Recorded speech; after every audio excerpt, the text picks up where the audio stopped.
வணக்கம். நிஃப்டி வந்து most likely correction ஆகிறதுக்கான டைம்ன்றது நம்ம எடுத்துக்கலாம். ரைட், கரண்ட் லெவல் நீங்கள் எடுத்துக்கிட்டிங்கன்னா 24,500. நம்ம வந்து வீக்லி செஷன், அதாவது நேற்று வந்து வீடியோஸ் எதுவுமே பண்ணல, இன்னைக்கு வந்து ஒரு ஸ்பெஷல் வீடியோ பண்ணுறதா நான் சொல்லியிருந்தேன். நான் வந்து சார்ட் போடல, நான் டேட்டாஸ் மட்டும் நான் சொல்கிறேன். இது வந்து ஒரு 15 days to 20 daysக்கான வியூவில் வச்சுங்க. இப்போ வந்து ட்ரேட் ஆகிட்டு இருக்கிறது வந்து 24,500 ஜோன். ஓகே, எக்ஸாக்டா சொல்லணும்னா 24,521. இது வந்து நிஃப்டி ஃபியூச்சர்ஸ். நான் ஸ்பாட்டை பத்தி பேசுறதுல நிறைய அனலிஸ்ட் வந்து ஸ்பாட்டை பத்தி பேசுறாங்க. ஞாபகம் வச்சுங்க, நிஃப்டியோ இல்லை பேங்க் நிஃப்டியோ ஸ்பாட் ட்ரேட் பண்றது கிடையாது. ட்ரேட் பண்றது வந்து ஃபியூச்சர்ஸ் மட்டும்தான். ஸோ எப்பயுமே கால்குலேஷன் ஃபியூச்சர்ஸ் வச்சு தான் உண்டு. ஒன்று. ரெண்டாவது, நிஃப்டி 24,100 லெவலை உடைக்காத வரைக்கும் டவுன் ட்ரெண்ட் கிடையாது. ஸோ கரண்ட் லெவல்ல இருந்து சம்வேர் அரௌண்ட் 420 பாயிண்ட் வந்து டவுன் சைடில் நம்ம பேசுகிறோம். அதான் வந்து லாங் டேர்ம்க்கு, அது வீக்லி சார்ட்டாக எடுத்துங்க, மந்த்லி சார்ட் எடுத்துங்க, இல்லை டெய்லி சார்ட் எடுத்துங்க, அந்த லெவலுக்கு கீழே போச்சுனால் டவுன் ட்ரெண்ட் ஆரம்பிச்சிருச்சுன்றது வச்சுங்க. ஒன்று.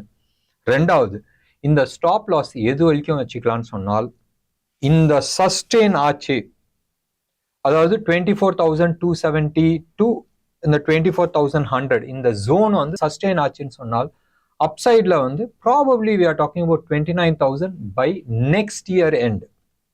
ரைட், கரண்ட் லெவல்ல இருந்து ஆல்மோஸ்ட் 25% வந்து நம்ம அப்சைட் பார்க்குறோம். நெக்ஸ்ட் இயர் எண்ட்ல வந்து போறதுக்கான நிறைய சான்சஸ் இருக்கு. கேள்வி வரும், சிஏஜிஆர் லாஸ்ட் 20 இயர்ஸ்க்கான சிஏஜிஆர் ஆவரேஜ் அபவுட் 15 to 18% இருக்கு. திடீர்னு எப்படி 25% போகும்னா, எப்படி லாஸ்ட் ஒரு 5 இயர்ஸா, ரைட், 5 இயர்ஸ் ஆனா நீங்க லாஸ்ட் 2 இயர்ஸ் விட்டுருங்க, 23, 24 விட்டுருங்க. அதுக்கு முன்னாடி 5 வருஷம் ஸ்மால் கேப் மிட் கேப் என்ன பண்ணிட்டு இருந்துச்சு, இழுத்து போட்டி கொரட்டை விட்டு தூங்கிட்டு இருந்துச்சு. திடீர்னு ஏந்திரிச்சு 300% ரிட்டர்ன் கொடுத்துருக்கு. ரைட், மிட் கேப் ஃபண்ட் ஆகட்டும், இல்லை மிட் கேப் ஸ்டாக்ஸ் எடுத்துங்க, நிறைய ஸ்டாக்ஸ் எடுத்துங்க, mid cap and small cap. 5 வருஷத்துக்கு முன்னாடி வரைக்கும் ஒண்ணுமே இல்லை. இந்த லாஸ்ட் 18 மாசத்துல வந்து கொடுத்த ரிட்டர்ன் என்ன, அதே கதை தான் வந்து நிஃப்டி பேங்க் நிஃப்டியும் கொடுத்துருக்கோம். ஒரு கரெக்ஷன் வரதுக்கான வாய்ப்புகள் உண்டு. அது வந்து டைம் கரெக்ஷனா இருக்கும். டைம் கரெக்ஷன்னா பிரைஸ் வந்து ஒரு 150, 200, 300, 400 பாயிண்ட் அவ்வளவுதான் கீழே விழுவும். அண்ட் டைம் வந்து ஒரு somewhere close to about 1.5 months வந்து இழுத்துக்கும். இழுத்துக்கிட்டு அதுக்கப்புறமா மேலே போனால் க்ளோஸ் டு அபவுட் 29,000 வரைக்கும் போறதுக்கான சான்சஸ் நிறைய இருக்கு. அண்ட் நிறைய அனலிஸ்ட் வந்து கரண்ட் லெவல், ரைட், கரண்ட் லெவல்ல இருந்து அரௌண்ட் 25,000 வரைக்கும் போறதுக்கான நிறைய வாய்ப்புகள் இருக்குன்றாங்க. சரி, நம்ம மிட் கேப் ஸ்மால் கேப் பத்தி நம்ம பேசணும். இதே மாதிரிதான் இன்னைக்கு வந்து நிறைய large cap stocks time correction பண்ணுச்சுன்னு வச்சுங்க. சரி, 1.5 months பட்ஜெட் வருது 22ஆம் தேதி. 22ஆம் தேதி பட்ஜெட் வந்ததுக்கு அப்புறமா நீங்க எடுத்துக்கிட்டு ஒரு 3 to 6 months கரெக்ஷன் பண்ணுதுன்னு வச்சுங்க. டைம் கரெக்ஷன்ஸ், ப்ரைஸ் கரெக்ஷன்ஸ் ஜாஸ்தி பண்ண வேணாம். நெக்ஸ்ட் இயர் எப்படி இருக்கும்? ஸோ ரேலி வரதுக்கான பாசிபிலிட்டிஸ் இருக்கு.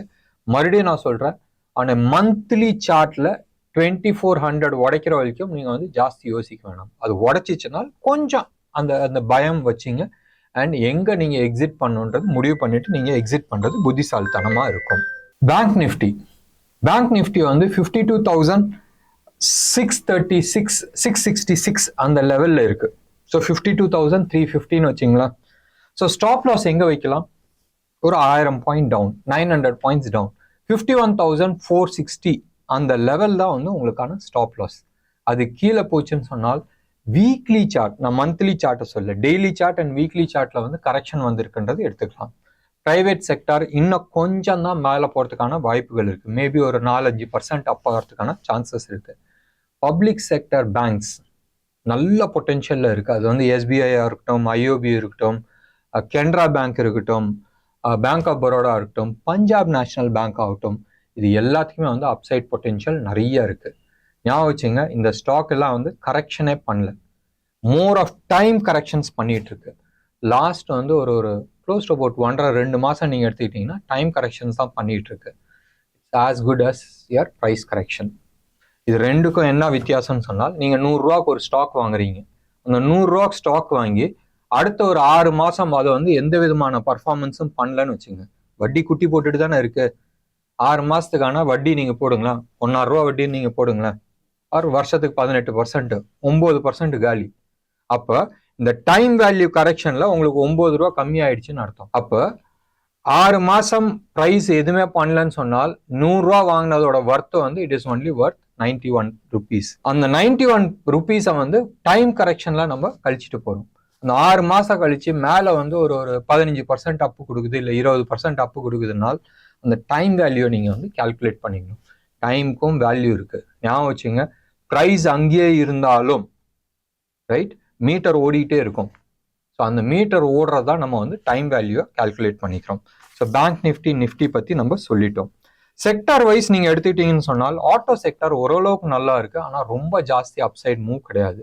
ஆனால் ஸ்டாக் ஸ்பெசிஃபிக்கா நிறைய ஸ்டாக்ஸ் நல்லா இருக்கு.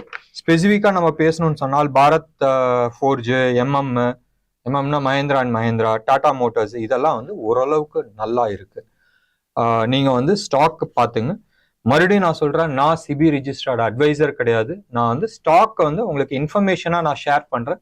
அந்த இன்ஃபர்மேஷன்ஸ் எடுத்து நீங்க உங்களோட ஹோம்ஒர்க் பண்ணிட்டு எங்க ஸ்டாப் லாஸ் போடணும், எங்க டார்கெட் போடணுன்றது பார்த்துட்டு நீங்க ஒர்க் பண்ணுங்க.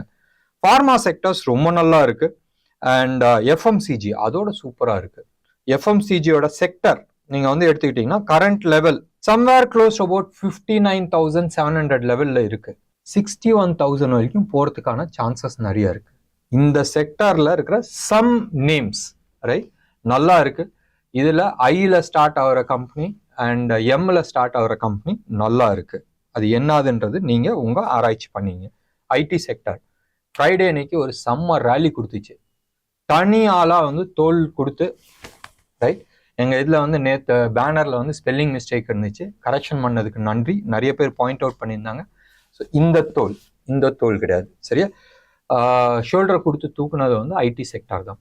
அண்ட் ஃபர்தர் அப்சைடு இருக்குமா? சான்சஸ் கம்மி.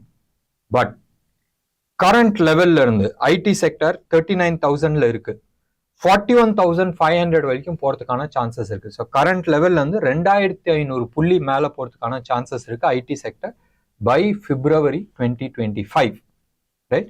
ஸோ கரண்ட் லெவல்ல இருந்து ஆல்மோஸ்ட் ஒரு 6-7 மாசம் 2,500 பாயிண்ட் இருக்கு. ஸோ ஞாபகம் வச்சுங்க, ஒரு ரேலி இருக்கு, பட் இமீடியட் ரேலி கிடையாது. ஏற்கனவே நான் சொன்ன மாதிரி பப்ளிக் செக்டர் பேங்க்ஸ் ஆகட்டும், என்டர்பிரைசஸ்ல ஆல்மோஸ்ட் ரீச் ஆயிடுச்சு. பட் பப்ளிக் செக்டர் பேங்க்ஸ்ல வந்து நிறைய ஆப்பர்ச்சுனிட்டிஸ் காத்துட்டு இருக்கு. அடுத்தது ரியாலிட்டி வந்து எப்படின்னு சொன்னா, நம்ம தரையிலேருந்து கிளம்பி இருக்கிறோம். இந்த டேபிள் ஹைட்டுக்கு தான் நம்ம இப்போதைக்கு வந்திருக்கோம்.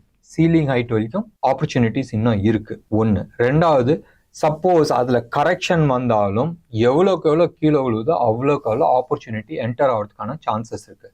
ஞாபகம் வச்சுங்க, இந்தியா வந்து இப்போதான் அப்படி புஸ்குன்னு வந்துட்டு இருக்கு. இந்த புஷ்பானம் வச்சோடனே அப்படி லேசா புஷ்னு வரும் தெரியுமா, அந்த லெவல்ல தான் இருக்கு.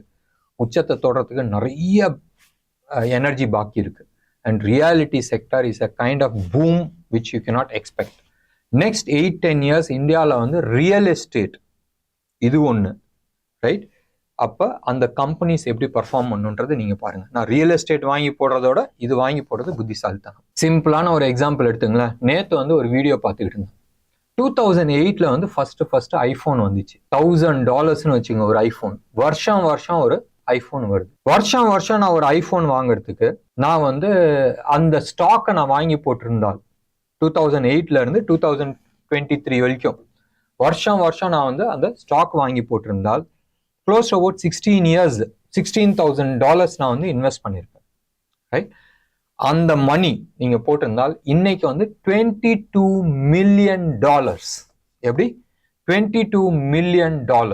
அப்பா, இந்த மில்லியன் கில்லியன்லாம் எனக்கு தெரியாதுன்னு சொன்னால், தமிழ்ல நம்ம சொல்லணும், நம்ம ஊர் கணக்குன்னு சொன்னால், இந்த $16,000 இருக்குல்ல, வருஷம் இன்னைக்கு டேட்ல 83,000 நம்ம போடுறோம்னு வச்சுங்களேன், ரைட்? க்ளோஸ் டு அபவுட் 13,36,000 13,36,000 ரூபா நம்ம வந்து இன்வெஸ்ட் பண்றோம்னு வச்சுங்க. அதோட கம்மியாக தான் இருக்கும். ஏன்னு சொன்னால் 2008ல 56, 54 தான் இருந்துச்சு. அதனால எல்லாத்துக்கும் சேர்த்து நாம் வந்து 83 போடுறோம் ரூபி டாலருக்கு. 13.5 லட்சம் நீங்க போடுங்க, வேணாம் 12 லட்சம் நீங்க போடுங்க, இல்லை 14 லட்சம் நீங்க போடுங்க. வர அமௌண்ட் எவ்வளோன்னு தெரியுமா? 183.5 50 லட்சத்தையா ஒண்ணும் கோடி 183 crores 50 lakhs. ஸோ பொருள் வாங்குறதோட அதோட ஷேர் வாங்குறது புத்திசாலித்தனம். ஞாபகம் வச்சுங்க, ரியல் எஸ்டேட் வீடு வாங்குறதோட அதோட கம்பெனியோட ஷேர்ஸ் வாங்குறது புத்திசாலித்தனமா இருக்கும். With this small informations Monday இன்னைக்கு ட்ரேட் பண்ணும்போது பார்த்து ட்ரேட் பண்ணுங்க.